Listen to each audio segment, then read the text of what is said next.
ॐ श्रीहरिशरणाष्टकम्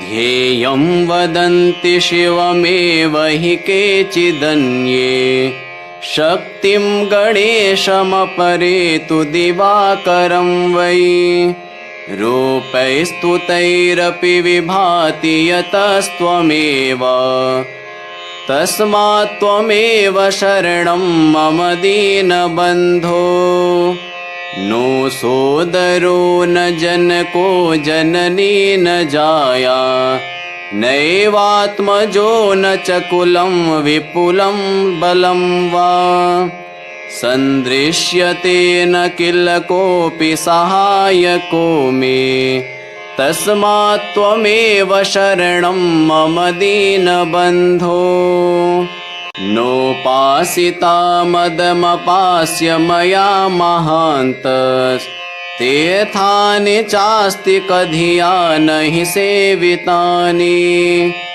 देवार्चनं च विधिवन्न कृतं कदापि तस्मात् त्वमेव शरणं मम दीनबन्धो दुर्वासना मम सदा परिकर्षयन्ति चित्तं शरीरमपि रोगगणा दहन्ति सञ्जीवनं च परहस्तगतं सदैव तस्मात् त्वमेव शरणं मम दीनबन्धो पूर्वं कृतानि दुरितानि मया तु यानि स्मृत्वाखिलानि हृदयं परिकम्पते मे ख्याता च ते पतितपावनता तु यस्मात् तस्मात् त्वमेव शरणं मम दीनबन्धो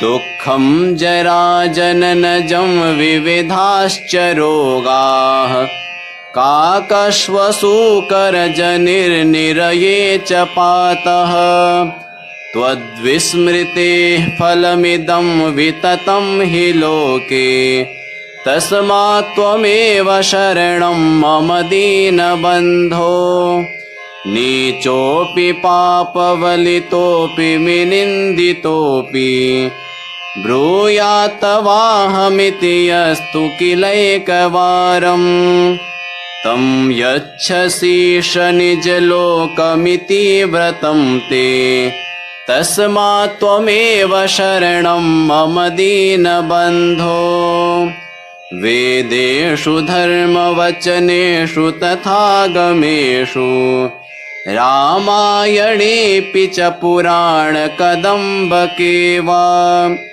सर्वत्र सर्वविधिना गदितस्त्वमेव तस्मात् त्वमेव शरणं मम दीनबन्धो ध्येयं वदन्ति शिवमेव हि केचिदन्ये शक्तिं गणेशमपरेतु दिवाकरं वै रूपैस्तुतैरपि विभाति यतस्त्वमेव तस्मात् त्वमेव शरणं मम दीनबन्धो नो सोदरो न जनको जननी न जाया नैवात्मजो न च कुलं विपुलं बलं वा सन्दृश्यते न किल कोऽपि सहायको मे तस्मात् त्वमेव शरणं मम दीनबन्धो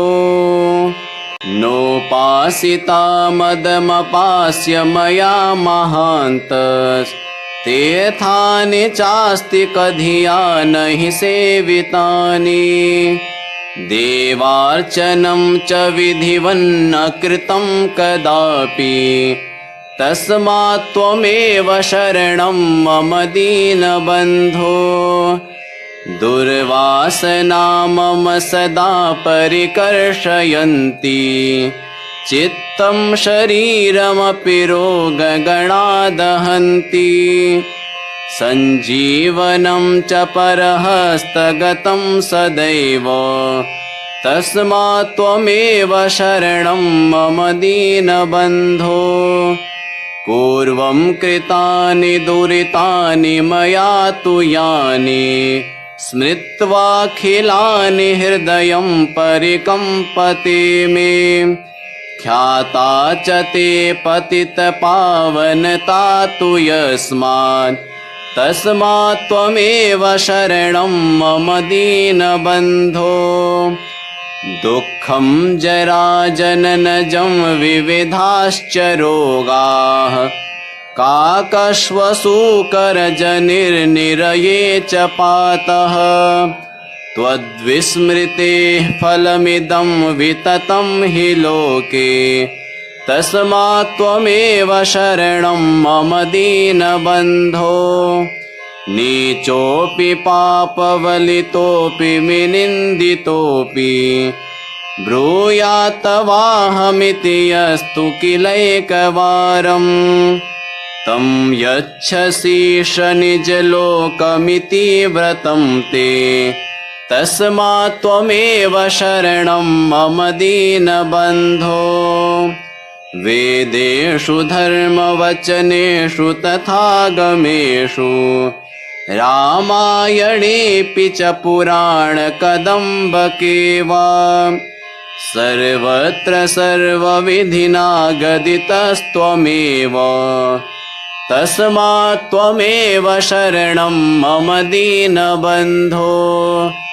ध्येयं वदन्ति शिवमेव हि केचिदन्ये शक्तिं गणेशमपरे तु दिवाकरं वै। रूपैस्तुतैरपि विभाति यतस्त्वमेव तस्मात् त्वमेव शरणं मम दीनबन्धो। नो सोदरो न जनको जननी न जाया नैवात्मजो न च कुलं विपुलं बलं वा। सन्दृश्यते न किल कोऽपि सहायको मे तस्मात् त्वमेव शरणं मम दीनबन्धो। नोपासिता मदमपास्य मया महान्तस्तीर्थानि चास्ति कधिया न हि सेवितानि। देवार्चनं च विधिवन्न कृतं कदापि तस्मात् त्वमेव शरणं मम दीनबन्धो। दुर्वासना मम सदा परिकर्षयन्ति चित्तं शरीरमपि रोगगणा दहन्ति। सञ्जीवनं च परहस्तगतं सदैव तस्मात् त्वमेव शरणं मम दीनबन्धो। पूर्वं कृतानि दुरितानि मया तु यानि स्मृत्वाखिलानि हृदयं परिकम्पते मे। ख्याता च ते पतितपावनता तु यस्मात् तस्मात् त्वमेव शरणं मम दीनबन्धो। दुःखं जराजननजं विविधाश्च रोगाः काकश्वसूकरजनिर्निरये च पातः। त्वद्विस्मृतेः फलमिदं विततं हि लोके तस्मात् त्वमेव शरणं मम दीनबन्धो। नीचोऽपि पापवलितोऽपि विनिन्दितोऽपि ब्रूयात्तवाहमिति यस्तु किलैकवारं तं यच्छसीश निजलोकमिति व्रतं ते तस्मात् त्वमेव शरणं मम दीनबन्धो। वेदेषु धर्मवचनेषु तथागमेषु रामायणेऽपि च पुराणकदम्बके वा सर्वत्र सर्वविधिना गदितस्त्वमेव तस्मात् त्वमेव शरणं मम दीनबन्धो। ध्येयं वदन्ति शिवमेव हि केचिदन्ये शक्तिं गणेशमपरे तु दिवाकरं वै रूपैस्तुतैरपि विभाति यतस्त्वमेव तस्मात् त्वमेव शरणं मम दीनबन्धो नो सोदरो न जनको जननी न जाया नैवात्मजो न च कुलं विपुलं बलं वा सन्दृश्यते न किल कोऽपि सहायको मे तस्मात् त्वमेव शरणं मम दीनबन्धो नोपासिता मदमपास्य मया महान्तस्तेथानि चास्ति कधिया न हि सेवितानि देवार्चनं च विधिवन्न कृतं कदापि तस्मात् त्वमेव शरणं मम दीनबन्धो दुर्वासना मम सदा परिकर्षयन्ति चित्तं शरीरमपि रोगगणा दहन्ति सञ्जीवनं च परहस्तगतं सदैव तस्मात् त्वमेव शरणं मम दीनबन्धो पूर्वं कृतानि दुरितानि मया तु यानि स्मृत्वाखिलानि हृदयं परिकम्पते मे ख्याता च ते पतितपावनता तु यस्मात् तस्मात् त्वमेव शरणं मम दीनबन्धो दुःखं जराजननजं विविधाश्च रोगाः काकश्वसूकरजनिर्निरये च पातः त्वद्विस्मृतेः फलमिदं विततं हि लोके तस्मात् त्वमेव शरणं मम दीनबन्धो नीचोऽपि पापवलितोऽपि विनिन्दितोऽपि ब्रूयात्तवाहमिति यस्तु किलैकवारम् तं यच्छसीश निजलोकमिति व्रतं ते तस्मात् त्वमेव शरणं मम दीनबन्धो वेदेषु धर्मवचनेषु तथागमेषु रामायणेऽपि च पुराणकदम्बके वा सर्वत्र सर्वविधिना गदितस्त्वमेव तस्मात् त्वमेव शरणं मम दीनबन्धो ध्येयं वदन्ति शिवमेव हि केचिदन्ये शक्तिं गणेशमपरे तु दिवाकरं वै रूपैस्तुतैरपि विभाति यतस्त्वमेव तस्मात् त्वमेव शरणं मम दीनबन्धो नो सोदरो न जनको जननी न जाया नैवात्मजो न च कुलं विपुलं बलं वा सन्दृश्यते न किल कोऽपि सहायको मे तस्मात् त्वमेव शरणं मम दीनबन्धो नोपासिता मदमपास्य मया महान्तस्तेथानि चास्ति कधिया न हि सेवितानि देवार्चनं च विधिवन्न कृतं कदापि तस्मात् त्वमेव शरणं मम दीनबन्धो दुर्वासना मम सदा परिकर्षयन्ति चित्तं शरीरमपि रोगगणा दहन्ति सञ्जीवनं च परहस्तगतं सदैव तस्मात् त्वमेव शरणं मम दीनबन्धो पूर्वं कृतानि दुरितानि मया तु यानि स्मृत्वाखिलानि हृदयं परिकम्पते मे। ख्याता च ते पतितपावनता तु यस्मात् तस्मात् त्वमेव शरणं मम दीनबन्धो। दुःखं जराजननजं विविधाश्च रोगाः काकश्वसूकरजनिर्निरये च पातः। त्वद्विस्मृतेः फलमिदं विततं हि लोके तस्मात् त्वमेव शरणं मम दीनबन्धो।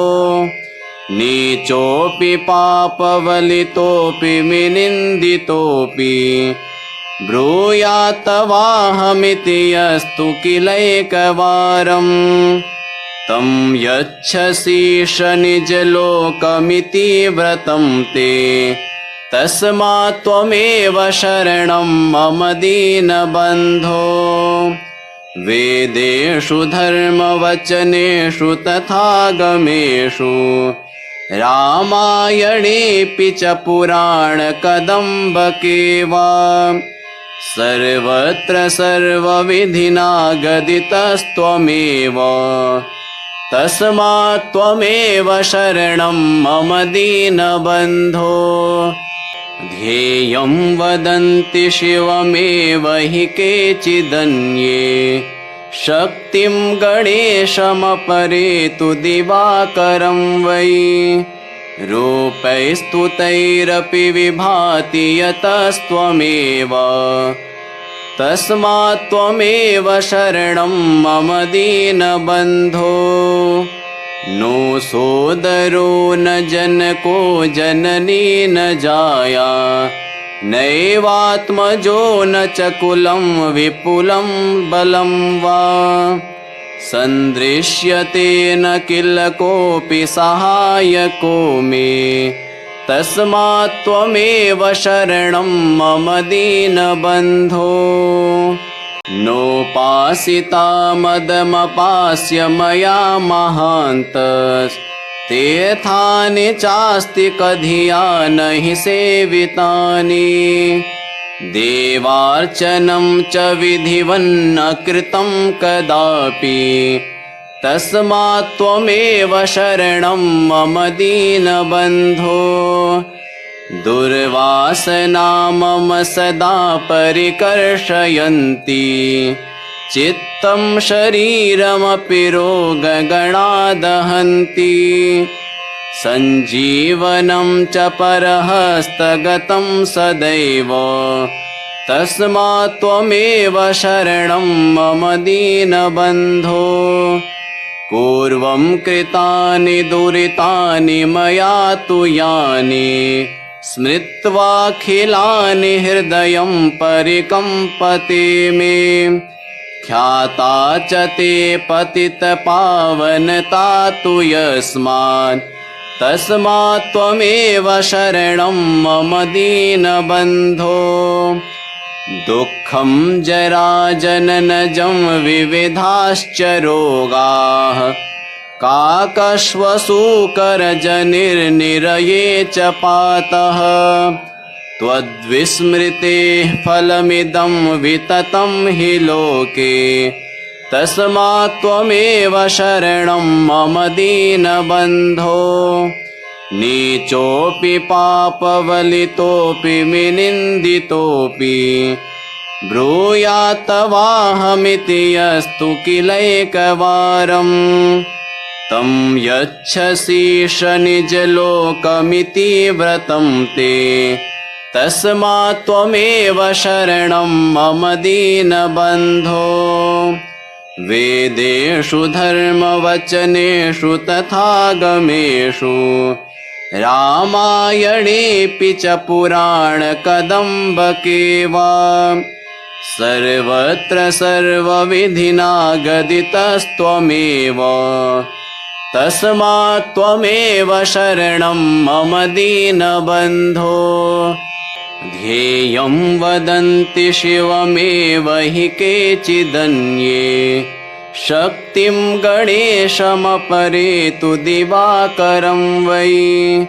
रूपैस्तुतैरपि विभाति यतस्त्वमेव तस्मात् त्वमेव शरणं मम दीनबन्धो नो सोदरो न जनको जननी न जाया नैवात्मजो न च कुलं विपुलं बलं वा सन्दृश्यते न किल कोऽपि सहायको मे तस्मात् त्वमेव शरणं मम दीनबन्धो नोपासिता मदमपास्य मया महान्तस्तीर्थानि चास्ति कधिया न हि सेवितानि देवार्चनं च विधिवन्न कृतं कदापि तस्मात् त्वमेव शरणं मम दीनबन्धो